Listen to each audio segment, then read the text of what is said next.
नमस्कार मित्रों। तो पिछली कक्षा में हमने जो आपके हाइड्रोकार्बन थे उसका वर्गीकरण पढ़ लिया था, ठीक है। और आप रोज़ शायद मेरे को लग रहा है क्लास ले रहे हैं, ठीक है। बहुत अच्छा है, क्योंकि समय के अनुसार बदलना पड़ता है सभी को। तो अगर आप समय के अनुसार बदलते हैं तो आपको कोई दिक्कतें नहीं आती, ठीक है। तो वर्गीकरण में आपकी कहने का मतलब संतृप्तता और आपके असंतृप्त हाइड्रोकार्बन कंप्लीट हो गए थे, ठीक है। उसके बाद में क्या था कि हमने 2 पार्ट में उसको डिवाइड किया था। 2 पार्ट में कि ये वाला था, यहाँ पर ये कौन सा था आपका, इसमें यहाँ पर ये तो इसका किस में आएगा, वो आपके चक्कड़ी में था और आपके अचक्कड़ी में था। तो इसको 2 पार्ट में जब डिवाइड किया गया था तो यहाँ पर आपके संतृप्त और आपका असंतृप्त हाइड्रोकार्बन था। उसके बाद में इधर क्या था, इधर आप किया था, इसमें चक्रीय था और चक्रीय में क्या था आपकी, इसमें 2 प्रकार की थी आपकी, एरोमेटिक था आपका, एलिफेटिक था, ठीक है। उसके बाद में इसका क्या थे, 2 पार्ट है इसमें आपकी, डबल बंद वाला और आपका सिंगल। सॉरी, यहाँ पर सिंगल था और यहाँ पर आपका डबल और आपका क्या था, आपका ट्रिपल था, ठीक है। हिंट है थोड़ा बहुत, आपने अगर पिछली क्लास में पढ़ लिया होगा तो कोई दिक्कत नहीं, आप चार्ट में याद करेंगे तो अच्छा रहेगा। उसके बाद में हम चर्चा कर रहे थे कि जो आपका IUPAC नाम है कि किस प्रकार जो यौगिकों का नामांकन हम निकालते हैं, ठीक है। जैसे अलग अलग कार्बनिक यौगिक की तो उसका नामांकन ये तो है नहीं कि आपके जो मन में है वो उसने आपके नाम लिख दिया, ठीक है। तो जो भी नाम है आपका कार्बनिक यौगिक का नाम होगा वो हमें एक नियमानुसार हम सेट करते हैं या नाम लिखते हैं, ठीक है। तो पहली बात कि जो नामांकन की ये तो है नहीं कि एक ही पद्धति थी, लगभग 3 पद्धतियाँ विकसित की गई थी कार्बनिक यौगिक के नामांकन की, ठीक है। तो बिंदु क्या रह गया हमारा, कार्बनिक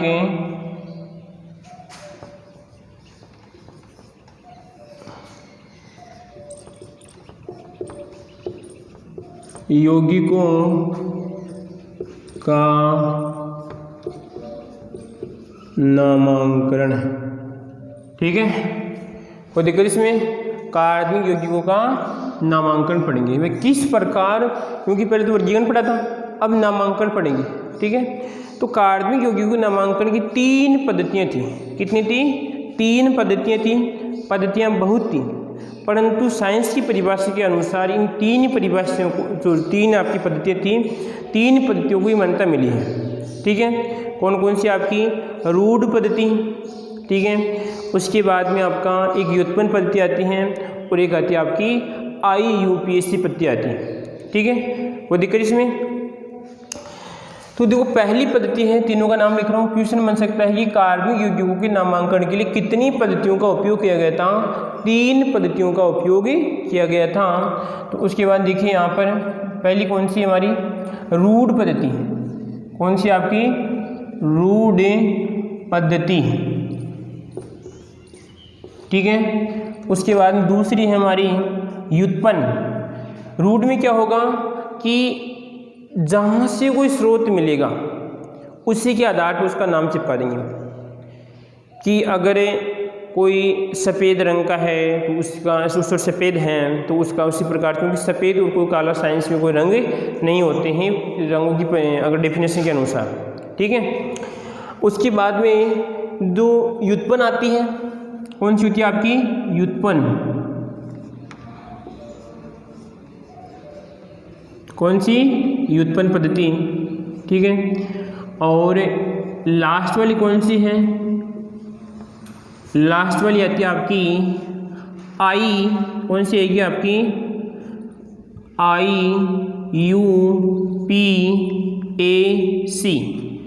IUPAC पद्धति। 3 पद्धतियाँ के द्वारा हम कार्बनिक यौगिकों का नामांकन पढ़ेंगे, ठीक है। कोई दिक्कत इसमें, 3 पद्धतियों के द्वारा हम कार्बनिक यौगिकों का नामांकन पढ़ेंगे, जिसमें पहली आपकी रूढ़ पद्धति है, व्युत्पन्न पद्धति है और IUPAC पद्धति है। क्वेश्चन ऐसे ही बन सकता है कि किस पद्धति के द्वारा कार्बनिक यौगिक का नामांकन नहीं किया जा सकता। तो 3 तो आपकी रहेगी इसमें, और एक जो अलग आएगी उसका आपका आंसर ही रहेगा, क्योंकि वो पद्धति हमारी नहीं थी। जो भी इसमें दे सकता है आपके अलग कोई मेथड दे सकता है, कोई आपके संशोधन का मेथड दे सकता है, कोई भी दे सकता है, ठीक है। अब IUPAC क्या है आपका, IUPAC, इसकी फुल फॉर्म क्या होती है। तो पहला क्वेश्चन तो ये है कि IUPAC की फुल फॉर्म क्या होती है। जैसे पिछली बार की बार तो प्री बोर्ड में क्वेश्चन पूछ लिया था, IUCN की फुल फॉर्म क्या होती है, ठीक है। जैसे CFC की फुल फॉर्म क्या होती है। तो इसी प्रकार यहाँ पर IUPAC की फुल फॉर्म क्या होती है आपको याद होनी चाहिए। अब मैं आपको कब बताऊंगा, जब ये पद्धति पढ़ाऊंगा उससे मैं आपको बताऊंगा, और जब तक आपको इंतजार करना पड़ेगा कि जब सर पढ़ाएंगे उससे मैं आपको देखना पड़ेगा। तो आपको प्रैक्टिस करनी पड़ेगी, आपको याद करना पड़ेगा, या आपको खोजना पड़ेगा कि क्या होती है इसका, ठीक है। और कमेंट में आप लिखिए हाँ भाई सर हमें याद है। तो पहली कौन सी रहेगी हमारी, रूढ़ पद्धति। कौन सी रहेगी आपकी, रूढ़ पद्धति। अब रूढ़ का वैसे अर्थ क्या होता है, अगर हम इसका पर्यायवाची निकालें, इसका हम क्या निकालते हैं, पर्यायवाची निकालते हैं, तो क्या होता है इसका, रूढ़ का पर्यायवाची होता है पारंपरिक। क्या होता है आपका, पारंपरिक। क्या होता है, पारंपरिक तरीका, ठीक है। एक आपका परंपरागत होता है, एक आपका अपरंपरागत होता है, ठीक है। परंपरागत तरीका कौन सा होता है कि परंपरागत तरीका जो पहले से चले आ रहे हैं, पहले से चले आ रहे हैं। जैसे आपके कुछ देश होते हैं, ठीक है, तो कुछ देशों के जो नियम हैं वो हमारे देश के अनुसार नहीं है, ठीक है। या कुछ जो आपकी जनजातियाँ पाई जाती हैं, जैसे आपकी हम बात करें भील जनजाति की बात करते हैं, तो भील जनजाति की संस्कृति और हमारे देश की जो हमारे जो यहाँ के हैं अन्य जनजाति से मीणा जनजाति हैं, ठीक है, उनकी अगर हम संस्कृति की बात करते हैं अलग अलग है। वो क्या करती है, उनके अलग अलग से नियम हैं, पुराने नियम हैं, ठीक है।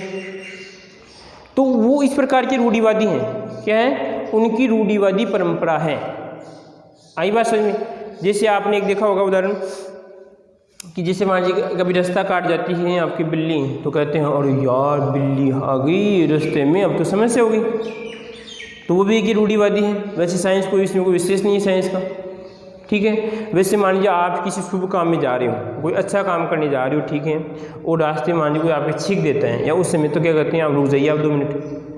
तो क्या आपका रूढ़िवादी विचार है, रूढ़िवादी विचार, इसका कोई विशेष तथ्य नहीं है भाई। छींकने से क्या होता है, ये तो आपकी अनिच्छिक क्रिया है। अगर साइंस में किसी क्रिया आपकी अनिच्छिक क्रिया है तो कैसे भी आ सकती है, कोई दिक्कत नहीं है। परंतु लोग रूढ़िवादी क्या मानते हैं, यार अच्छा शुभ कार्य नहीं होगा, ठीक है।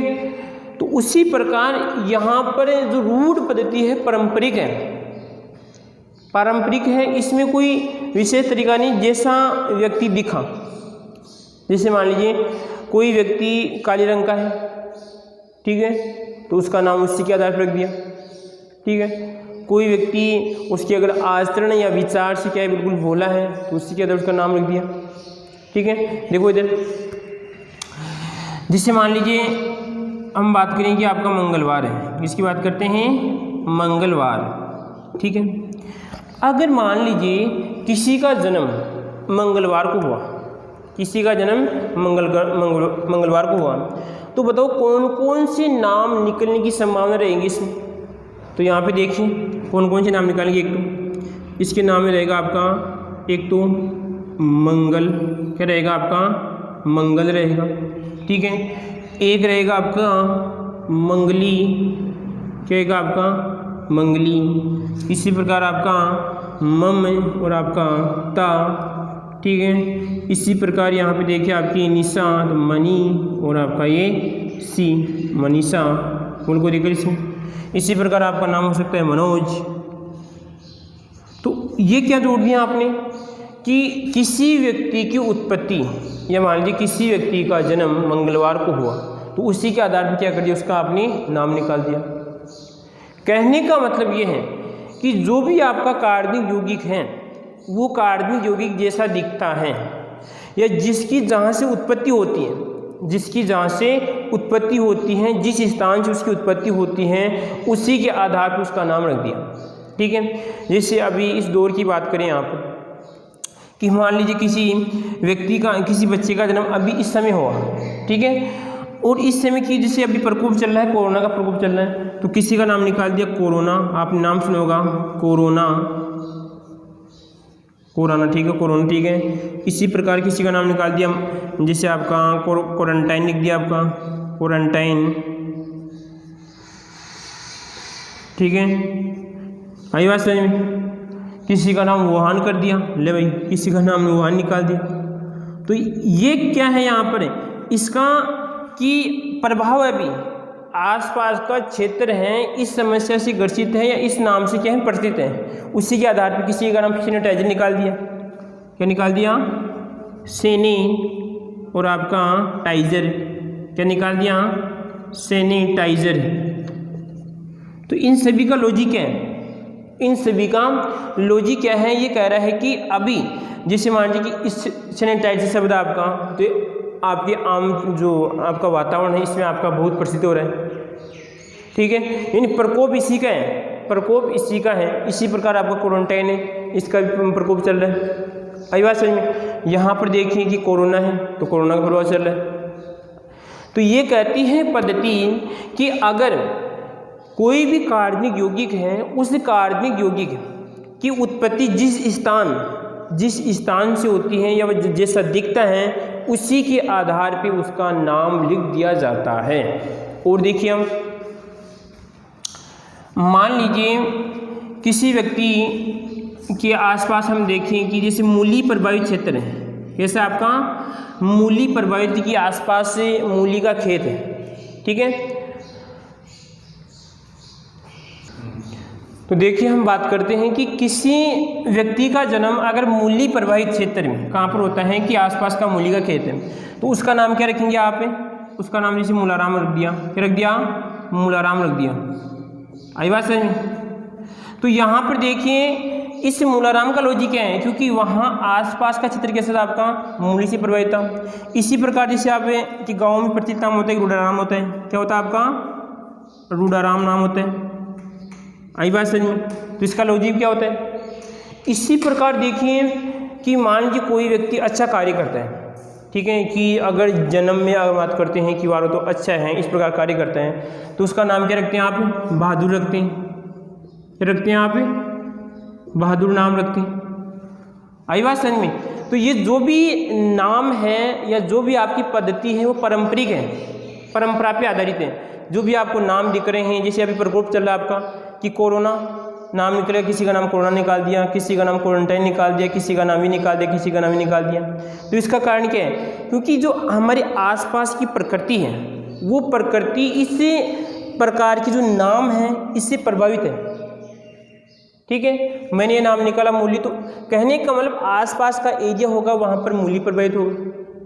बहादुर नाम रहा इसमें, तो बहादुर क्या कहता है कि उसके अच्छे बचपन में उसने अच्छे कार्य किए होंगे, उसी के आधार पर उसका नाम रख दिया, ठीक है। जैसे हम बात करते हैं आपका गांधी जी की बात करते हैं, तो गांधी जी थे आपके, तो इसका नाम गांधी जी का नाम क्या नाम है आपका, महात्मा गांधी, क्या कहते हैं हम उसे, महात्मा गांधी कहते हैं। तो क्या बचपन में क्या इनका ये नाम था, नहीं था। ये उपाधि जो इसे बात करते हैं, जो महात्मा की उपाधि से बाद मिली, क्यों मिली है, क्योंकि इसने कुछ काम ही ऐसे किए हैं, उसने महान काम किए हैं, इसी कारण से ये कहते हैं हम महानात्मा कहते हैं, ठीक है। तो जो भी नाम है वो कैसे आपकी पारंपरिक पद्धति पे आधारित हैं। तो ये कहती है आपकी रूढ़ पद्धति कहती हैं कि जो भी हम इस पद्धति के आधार पे नाम निकालते हैं वो नाम इस प्रकार का होगा, या तो उसका प्राकृतिक स्रोत के आधार पे, भाई जहाँ से उसकी उत्पत्ति होती है या किस प्रकार का दिखता है, उसी के आधार पे हम उसका नाम लिखते हैं।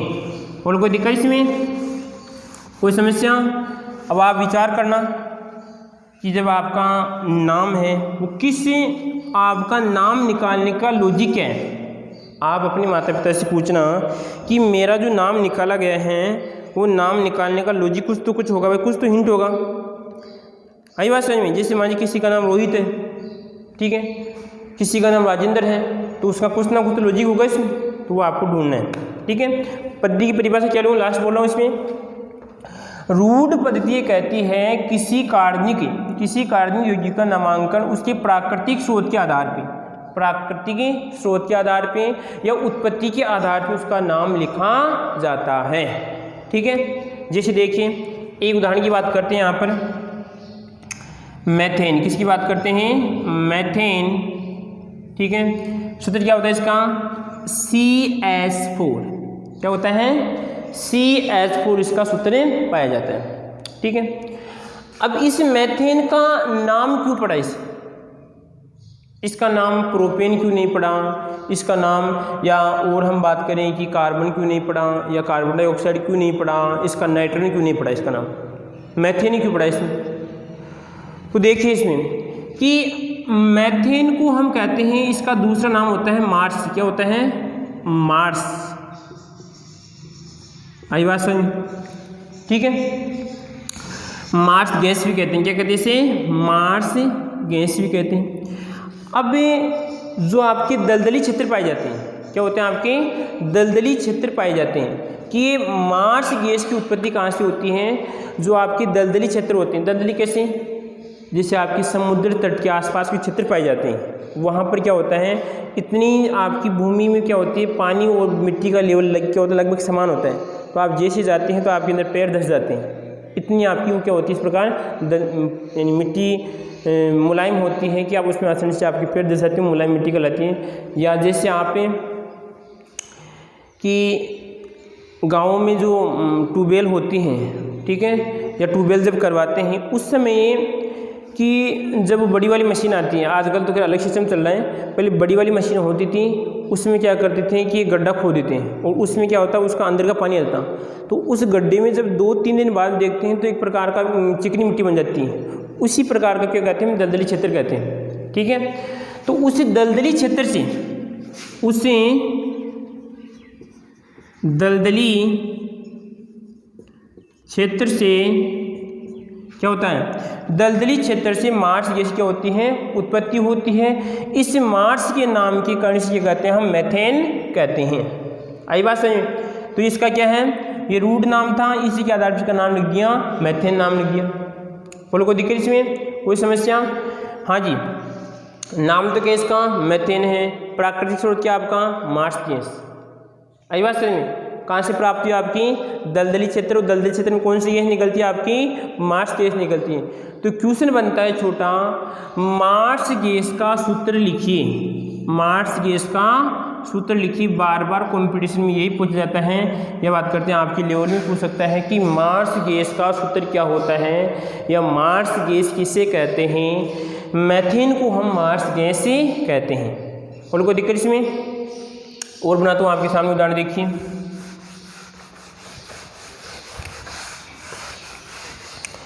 दूसरा उदाहरण देखिए यहाँ पे,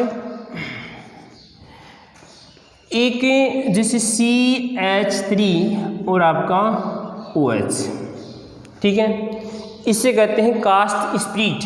क्या कहते हैं, कास्ट स्प्लिट। ठीक है, अब इसका जो ये रूट नाम है, कोई IUPAC नाम तो नहीं, इसका IUPAC नाम तो अलग होगा, क्योंकि प्रत्येक जो रूट नाम होगा उसका IUPAC नाम अलग होता है। तो यहाँ पर देखिए, कास्ट किसे कहते हैं, कास्ट हम कहते हैं लकड़ी को। किसे कहते हैं, लकड़ी को कहते हैं। किसको कहते हैं, कास्ट हम लकड़ी को कहते हैं, इस बात का ध्यान रखना। ठीक है, तो जब लकड़ी का भंजक आसवन किया जाता है, भंजक आसवन का मतलब कि जब इसे उच्च ताप पर, यह बात करते हैं CO2 की अनुपस्थिति में क्या करते हैं, जब गर्म करते हैं, O2 की उपस्थिति में क्या करते हैं, या कम O2 में क्या करते हैं, गर्म करते हैं, तो हमें क्या प्राप्त होता है, हमें कास्ट स्प्लिट प्राप्त होता है। तो कहाँ से उत्पत्ति होगी इसकी, इसकी उत्पत्ति प्राप्त होगी हमें लकड़ी के, क्या हो जाएगा आपका,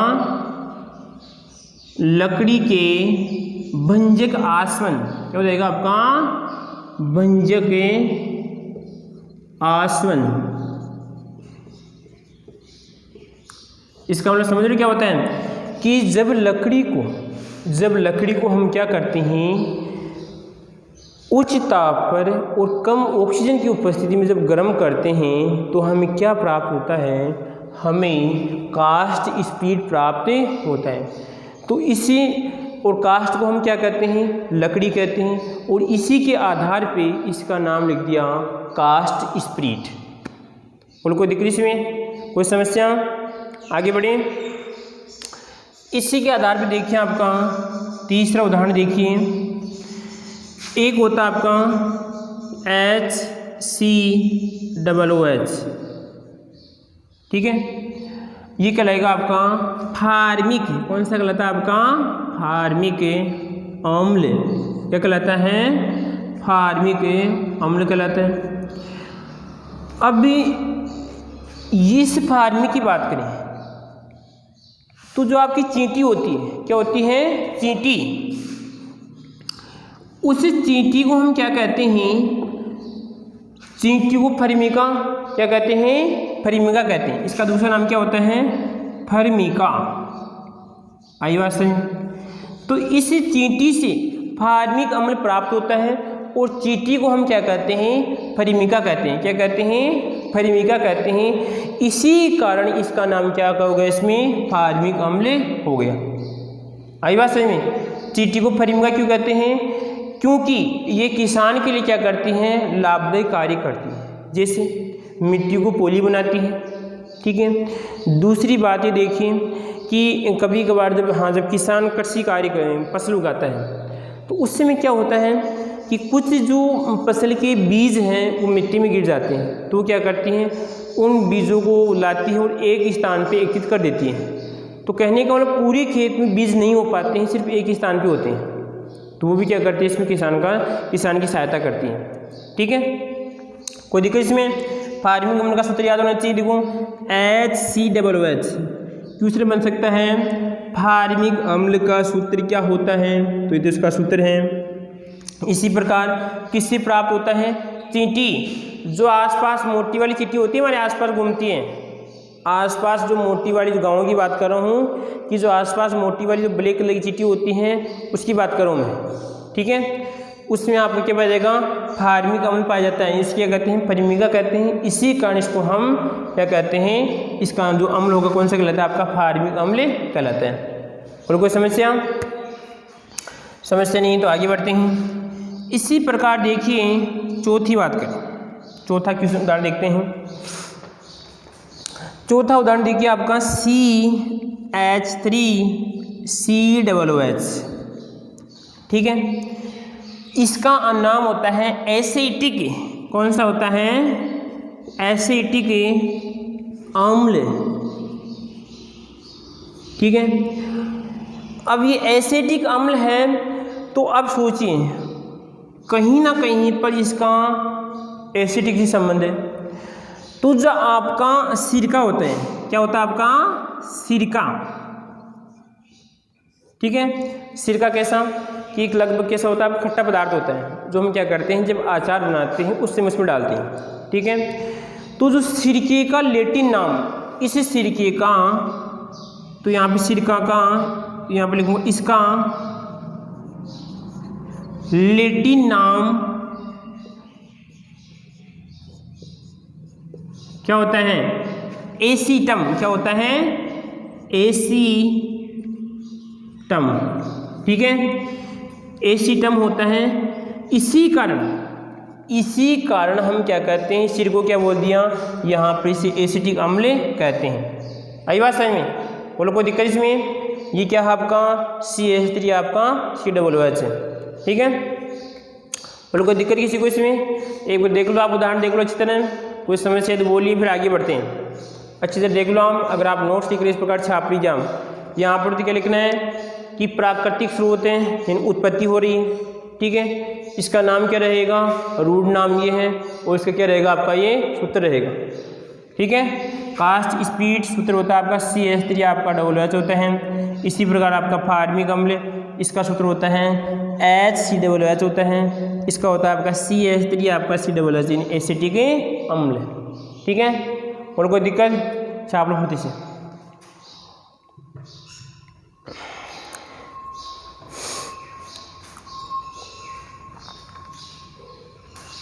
छाप लिया होगा सभी ने, ठीक है। और देखो उसके बाद और उदाहरण लेते हैं। कौन चली पत्ती हमारी, रूढ़ पद्धति। रूढ़ पद्धति क्या कहती हैं? किसी कार्बनिक यौगिक का नामकरण उस प्राकृतिक स्रोत या उत्पत्ति के आधार पे उसका नाम लिखा जाता है। इसमें हमने पहला उदाहरण लिया था आपके मैथेन के लिया था, उसके बाद में आपका कास्ट स्पीड का लिया था, फिर फार्मिक अम्ल का लिया था, और फिर एसिटिक अम्ल का लिया था, और उसके बाद में हम पढ़ेंगे अगला उदाहरण आपका लैक्टिक एसिड। कौन सा एसिड है? Lactic acid. तो यहाँ पर आएगा आपका, हाँ जी, लैक्टिक कौन सा आपका चौथा उदाहरण था। देखिए आपका ये कार्बन, और यहाँ पर आपका OH, और यहाँ पर आपका COOH, और यहाँ पर आएगा आपका H, और यहाँ पर आपका CH3। आपको घबराने की आवश्यकता नहीं है, ये यहाँ पर भी हो सकता है, यहाँ पर भी हो सकता है, कोई दिक्कत नहीं है। आपकी लेवल के अनुसार आप कैसे भी चिपका सकते हैं। किसका सूत्र आपका? एसिटिक अम्ल, सॉरी लैक्टिक अम्ल। कौन सा है? लैक्टिक, लेक और आपका ये टिक एसिड। बताओ कहाँ कहाँ पे पाया जाता है लैक्टिक एसिड? देखो यहाँ पे लैक्टिक एसिड पहला किसमें बात करते हैं? आपकी दूध में पाया जाता है। इसे होता है आपके दूध में पाया जाता है, ठीक है। दूसरी बात, जो आपकी मादाओं की योनि होती है उस योनि में भी आपका लैक्टिक अम्ल पाया जाता है, ठीक है, जो क्या करता है? क्षारीयता को कम करने का क्या करता है? कार्य करता है, ठीक है। और कोई दिक्कत इसमें कोई समस्या नहीं है। लैक्टिक अम्ल दूध में पाया जाता है, और इसका जो लैटिन नाम होता है क्या होता है? क्या होता है इसका लैटिन नाम? लैटिन नाम देखिए इसका दूध का, इसका नाम इसमें लेक्टम कहते हैं। क्या कहते हैं इसका? दूध का लैटिन नाम क्या होता है? दूध का लैटिन नाम बताओ रे। लेक्टम। क्या होता है? लेक्टम, ठीक है। इसी कारण बात करते हैं कि दूध में पाए जाने वाले अम्ल को हम क्या कहते हैं? लैक्टिक एसिड कहते हैं। और इस लैक्टिक एसिड का सूत्र क्या होता है आपका? H, और आपके यहाँ पर OH, CH3 आपका COOH। और कोई दिक्कत किसी को इसमें कोई समस्या नहीं है। जब आप दूध पीते हैं, याद कैसे करेंगे आप? देखो इसमें आपको जब चींटी दिख जाए तो कौन सा अम्ल? फार्मिक अम्ल। आपको दूध दिख जाए तो कौन सा? लैक्टिक अम्ल। लकड़ी दिख जाए तो कौन सा? कास्ट स्पिरिट दिख जाए, ठीक है। इसी प्रकार जैसे मान लीजिए मैथेन और किस में पाई जाती है आपकी? मैथेन जैसे आपकी जो गटर के नाले होते हैं उनमें भी आपकी मैथेन गैस पाई जाती है, ठीक है। या कहीं पर जैसे मान लीजिए ट्यूबवेल हो रही है, कहीं पे ट्यूबवेल हो रही है तो आप कहना है कि मैथेन। हमें तो याद करना है, हमें तो याद करने से मतलब है, हमें याद करना है। लॉजिक आप जोड़ लीजिए अपने सर, आपको तुरंत याद हो जाएगी, ठीक है। इसी प्रकार एसिटिक अम्ल आचार दिखें तो वहाँ पे एसिटिक चिपका दो, हाँ इसमें एसिटिक। इस प्रकार आप याद कर सकते हैं, सूत्र आपको याद होना चाहिए, ठीक है। उसके बाद में आगे वाली कक्षा में हम देखेंगे, आगे वाली कक्षा में आएगा आपकी कि इसके जो और उदाहरण देखते हैं, रूढ़ पद्धति के हम और उदाहरण देखते हैं। ये किस प्रकार को कार्बनिक यौगिक होगा उसमें इसका नामांकन इस प्रकार करेंगे, और इसका नामांकन हम इस प्रकार करेंगे, ठीक है।